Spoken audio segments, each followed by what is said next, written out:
And we don't realize the gift of Allah. So use your eyes in a way that will result in you entering paradise. When you've lowered your gaze for the sake of Allah, you deserve something that side. The payment is coming.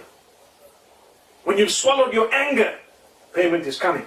It's coming. Sometimes you are told, اختر من أي الحور شاء. It's in the hadith. You choose whichever hur you would like. You know, subhanallah. May Allah subhanahu wa ta'ala grant it to us. May He open our doors.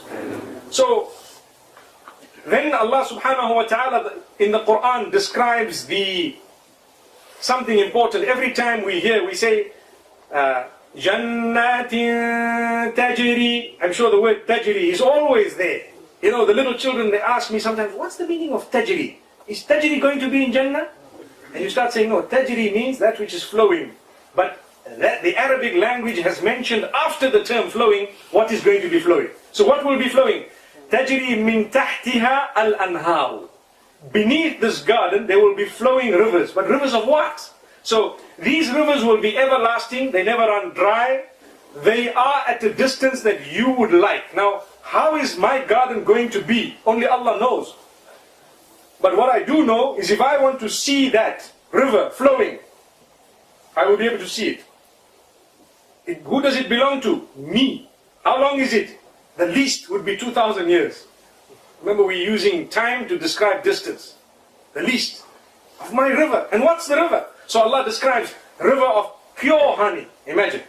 Why pure honey? Do you know 90% of the honey in the market is not pure? Did you know that? Everyone's looking at me. Believe me, 90% of the honey that's available, you know, in the stores is not actually pure honey. Even though they write 100% pure.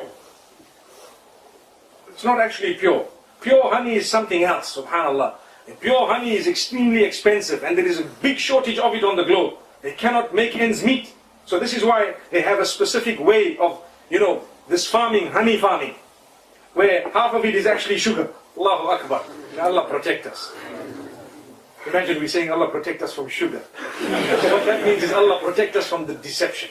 There's a lot of deception going on. Jannah, the Quran says, pure honey, not Langanese honey that's found down the road. No, pure honey. And what is it? A river.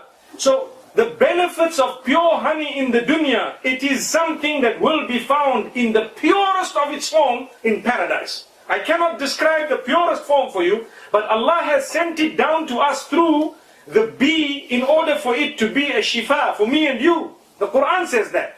But in its form, in the dunyawi form, in the form that is made specially for this world. You know, it's like the speck.